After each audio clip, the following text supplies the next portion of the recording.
Okey, kita ada satu segmen terakhir kita pada pagi ini yang akan kita bawakan, segmen motivasi pengurusan secara virtual.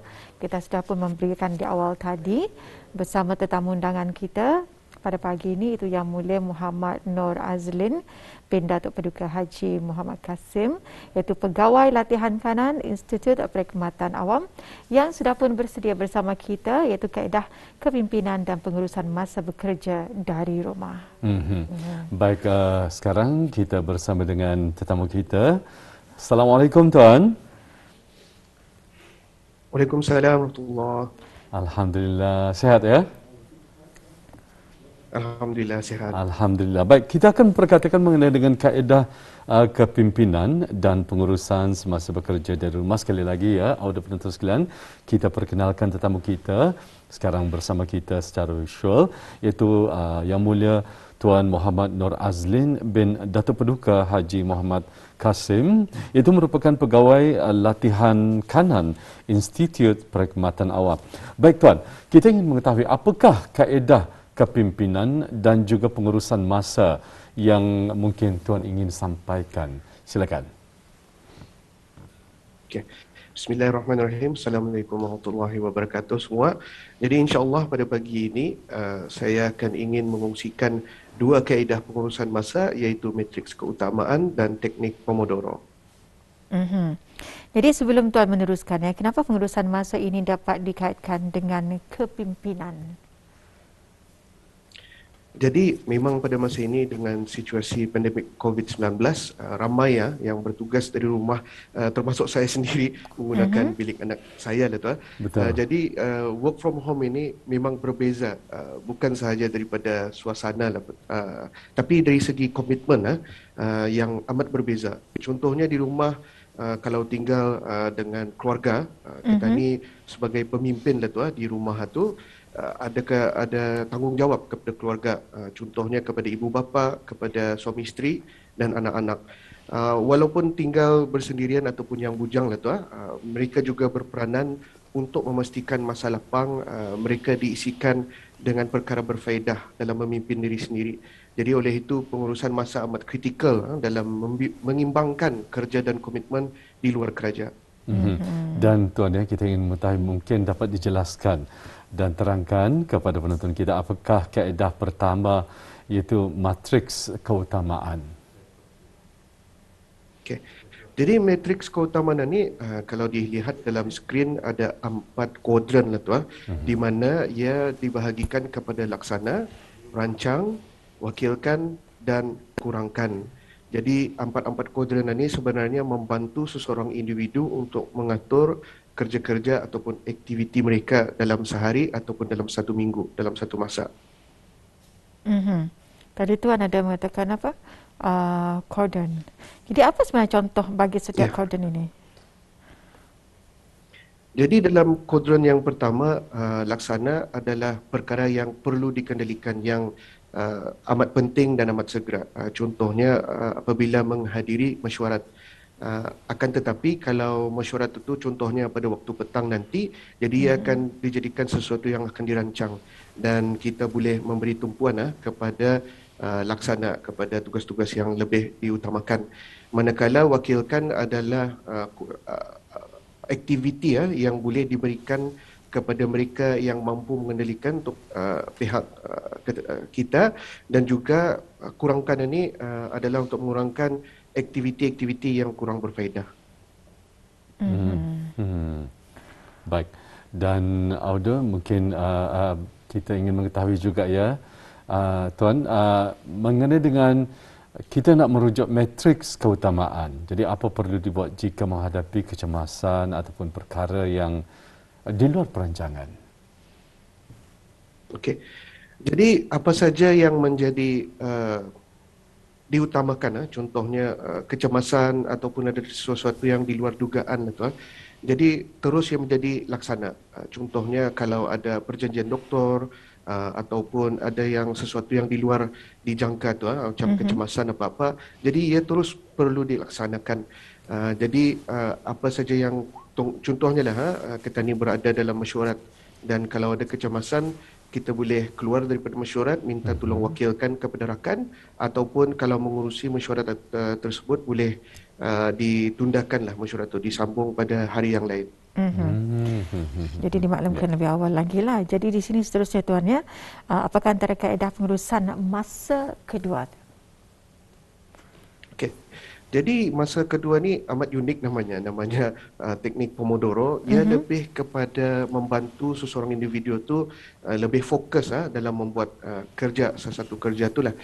Contohnya dalam Pomodoro ini kita akan mengambil masa 25 minit fokus, tidak akan membuat apa-apa kecuali tugas yang memang dirancang, dan lepas 25 minit kita akan berehat 5 minit. Lepas 5 minit berehat, contohnya berdiri, berjalan, kita akan sambung lagi tugas berkenaan sehingga 4 pusingan, iaitu dalam masa 2 jam. Jadi setiap 25 minit ada 5 minit waktu rehat, dan selepas 4 pusingan kita akan rehat lebih panjang lagi, dan disambung kerja tu kalau belum lagi siap. Oh, itu dia yang dimaksudkan dengan Pomodoro ya, seperti yang kita dapat saksikan menerusi skrin TV kita pada saat ini. Baik, Tuan, adakah teknik Pomodoro ini perlu mematuhi masa 25 minit yang ditetapkan, Tuan? Bagaimana? Ya. Jadi terpulang kepada individu, saya sendiri lebih suka 45 minit, 50 minit, kadang-kadang ada sejam lah. Hanya orang fokus satu syok membuat kerja, seronok membuat kerja itu. Jadi di sini boleh, tapi jangan lupa mengambil rehat selepas, contohnya 45 minit, 50 minit ataupun sejam itu, dan pusingan pun dikurangkan. Jadi contohnya sekali lagi, kalau saya membuat kerja ada masanya sampai sejam, tapi mesti berehat.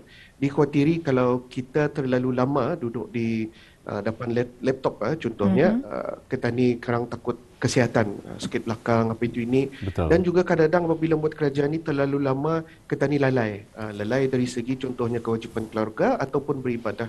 Jadi ada baiknya kita ni memberi masa. Ini sebabnya teknik Pomodoro ni kita ni fokus kepada satu aktiviti dengan masa yang ditetapkan. Jangan kadang kita ni lalai 3-4 jam, sekali melihat jam lupa solat rupanya. Itu satu contoh lah tu. Betul.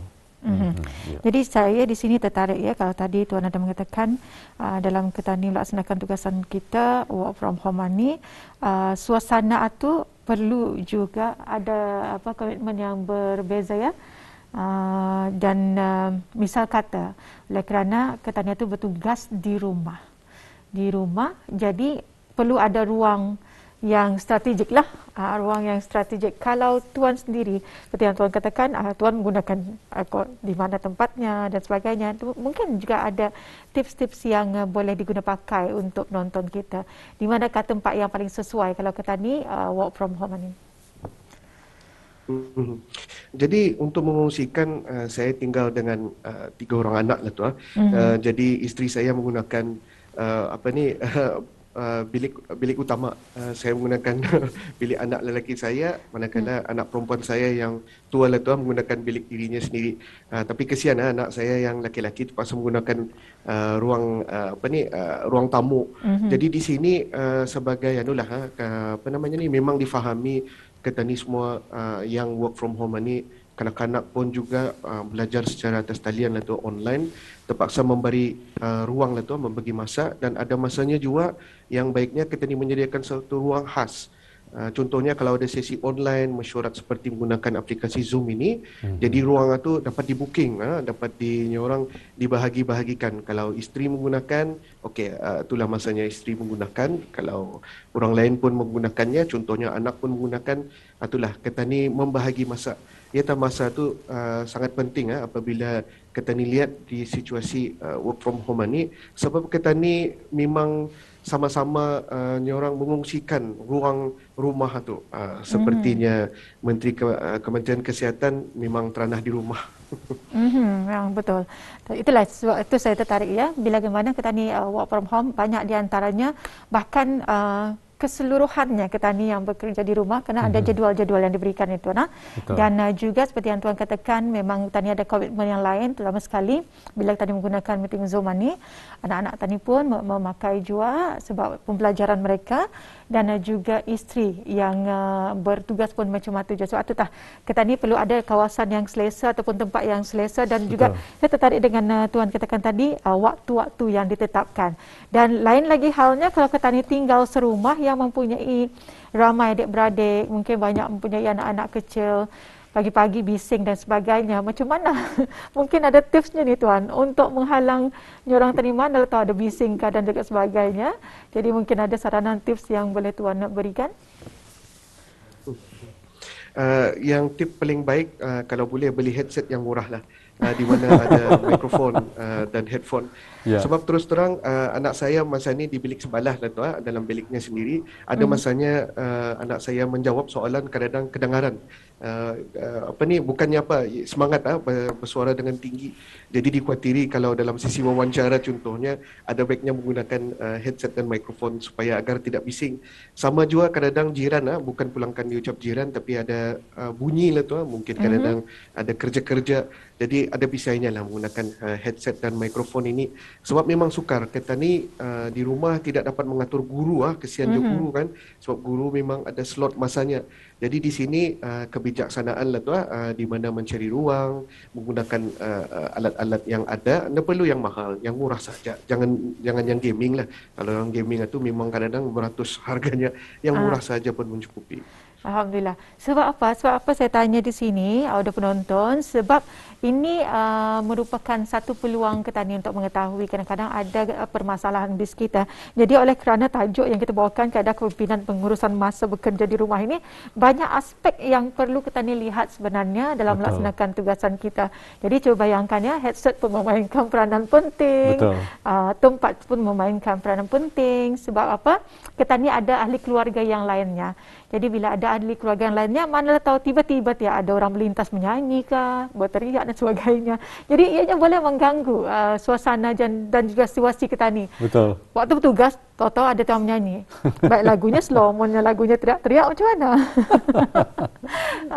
Ya, dan nyorang bila kita menyentuh mengenai dengan sedikit pengurusan masa, bukan saja masa untuk bekerja secara online, tetapi kadang-kadang mengambil masa untuk bersama dengan keluarga misalnya ya. Jadi itu juga memainkan peranan penting. Kata Tuan tadi dapat mungkin masa tersebut dapat memberikan petani masa untuk sedikit berehat ya. Cara berehat yang berbeza, bukan saja untuk berhenti seketika bekerja, tapi mungkin lebih kepada apa? Merehatkan waktu dan meluangkan masa bersama dengan keluarga yang jauh mungkin ya Tuan ya. Baik. Akhirnya mungkin ada saranan ataupun nasihat daripada Tuan sendiri yang hendak dikongsikan bersama untuk macam mana untuk petani nyorang mengisikan masa lapang semasa petani bertugas, nyorang work from home ini. Okay. Jadi memang difahami ya, di rumah ni ada masanya petani ada masa yang lapang lah tu. Contohnya kalau di pejabat boleh lagi berjumpa dengan rakan kerja, bertanyakan soalan dan apa itu ini. Tapi kadang-kadang di rumah kalau kerja tu siap dan masa lagi masih panjang. Jadi saranan saya di sini, nasihat, ada baiknya petani janganlah membuang masa dengan mengisikan yang tanpa berfaedah. Contohnya tuan-tuan dan puan-puan boleh melayari YouTube lah tu, melihat video-video unsuran pembangunan ataupun pembelajaran, contohnya cara-cara penggunaan IT, contohnya Microsoft Word, Excel ataupun PowerPoint. Jadi saya sendiri ada juga masanya melayari sosial media lah tu untuk melihat aduan daripada orang awam. Bukannya apa, akan melihat kalau ada dapat dijadikan kes kajian dalam latihan yang akan disampaikan nanti di Institut Perkhidmatan Awam. Jadi sekali lagi disarankan kepada mereka yang bekerja work from home itu, kalau boleh janganlah mengisi masa habis kita di rumah tu walaupun siap sudah tugas kerja tu, tapi cubalah dengan mengisikan kerja aktiviti yang berfaedah. Jadi di sini Tuan, selalunya kalau Ketani melaksanakan tugasan Ketani work from home ni, adanya meeting Zoom ni, misal kata diberikan dalam masa tu 25 minit seperti yang Tuan katakan. Itu sebagai contoh ya, tertakluk kepada perbincangan ataupun apa jua permasalahan dan juga tugasan yang akan dimaklumkan ya. Dalam sehari, berapa kali meeting Zoom ini diadakan? Adakah sebelah pagi dan juga sebelah petang ni ada masa-masanya yang ditetapkan? Alhamdulillah dengan teknologi yang ada pada masa ini, memang ada masanya meeting itu pagi 2-3 kali ada, petang pun ada juga. Bukannya apa, memang Ketani perlu ada semuka lah tuan, macam contohnya wawancara pada pagi ini. Jadi memang Ketani perlu mengaturlah, menggunakan jadual, menggunakan kalender lah tuan untuk memastikan jangan bertembung. Takut sekarang ada yang orang menunggu lah tuan Ketani untuk di mana dia orang kan hadir untuk Zoom meeting ini. Dan juga sekali lagi kalau melihat matriks keutamaan itu, pastikan Ketani rancang segala mesyuarat yang atas talian. Kadang-kadang Ketani tersalah pandang ataupun terlupa. Jadi perkara ni bertembung dengan perjanjian ataupun komitmen yang sedia ada. Jadi di sini memang dengan aplikasi seperti Zoom ini memudahkan. Tetapi Ketani sebagai manusia mesti jo pandai mengatur. Takut kerang Zoom ni macam ada meeting, mesti pandai jo mengatur lah masa tu. Jadi adakah perlunya kita bijak sebetulnya mengendalikan masa kita ya tuan ya. Betul. Jadi mungkin ada macam mana kalau tadi meeting? Biasanya kalau tadi meeting waktu bekerja, tadi menggunakan pakaian yang kemas, pakaian bekerja lah. Kalau meeting Zoom ni macam mana? Adakah juga Ketani diperlukan seperti bertugas di pejabat dan sebagainya? Dah je patutkan. Selekeh kan macam kalau perempuan ya. Okeylah kalau di rumah tu mungkin dah pakai tudung, tapi oleh kerana ini tuntutan kerja juga. Jadi cara pakaian mereka bagaimana ni tuan? Jadi yang pentingnya di sini memanglah di rumah menggunakan pakaian yang selesa, tapi kalau boleh yang kemas lah. Kalau menggunakan contohnya baju kemeja ataupun yang ada collar atau bisai juga bagi wanita, tudung. Dan jangan lupa kadang-kadang apabila melihat dalam video ni takutlah Ketani menggunakan baju tangan pendek. Kalau boleh yang tangan panjang contohnya terutamanya bagi wanita, sebab itu adalah salah satu aurat. Jadi perlu je kemas. Takut sekarang Ketani menggunakan yang t-shirt, ada yang koyak ataupun mungkin tidak kadang menjadi gangguan kepada mereka yang bermesyuarat. Lain pulang yang dibincangkan, baju pulang yang dibincangkan. Itulah mainkan peranan penting kan sebenarnya penampilan atau? Betul. Dan saya rasa juga perlu dimaklumkan kepada orang rumah lah, sesi rumah mungkin kadang-kadang ada terlupa, tiba-tiba melintas kan dengan terutama sekali bagi kaum wanita, mungkin melintas tiba-tiba anda menutup aurat ya. Jadi perlunya ada Ketani memaklumkan kepada ahli keluarga kita lah ya, terlebih awal bahawa kita sekarang sedang online ya, di atas talian dan mungkin ada meeting dan juga seumpamanya ya. Perlu itu itu merupakan memang kadang-kadang diambil macam maklumlah dipandang remeh, tetapi sebetulnya perkara itu penting sekali ya. Tiba-tiba siapalah tahu mungkin habis mandi dan seumpamanya kan. Jadi perlu berhati-hatilah juga ya. So itulah tadi Tuan mengatakan ada ditempatkan ya tempat khusus ya untuk pembelajaran anak-anak, pekerjaan Ketani secara dalam talian ini. Jadi di sini Tuan dengan pertanyaan kami ini memang tidak terkeluar daripada topik yang dibawakan ya. Ya pengurusan masalah ya. Tidak ada masalah. Bekerja dari rumah. Alhamdulillah. Jadi untuk akhirnya mungkin ada saranan secara rumusan lah topik yang Tuan bawakan pada hari ini. Silakan Tuan. Okey. Jadi sebagai penutup, sekali lagi kebijaksanaan kepada setiap individu itu agar mengatur masa mereka. Berbaik apa kaedah yang digunakan, mungkin dari segi menulis dalam kalender, nota ataupun menyediakan post-it lah tu untuk mengingati diri sendiri. Tapi apa yang penting di sini memanglah semasa work from home itu kadang-kadang Ketani bukan lalai, tetapi ada komitmen. Contohnya macam anak mungkin minta bantuan dengan kerja-kerja sekolah, mungkin ibu bapa lah tu yang memohon bantuan dari Ketani. Jadi perlu mengatur masa juga dan meluangkan masalah. Jangan lupa juga ni orang beribadah, kadang-kadang sekali lagi terlalai bekerja pulang, kadang-kadang terlalai pulang ahli keluarga untuk solat apa itu ni. Jadi aturkanlah masa tu, ingatkan dirilah tu, lihat jam tu balik-balik, lihat sudah solat ke tidak, cekkan anak-anak apa itu ni. Memang kita ni sibuk tadi Zoom tu balik-balik mesyuarat, tapi bukan artinya Zoom tu sentiasa on.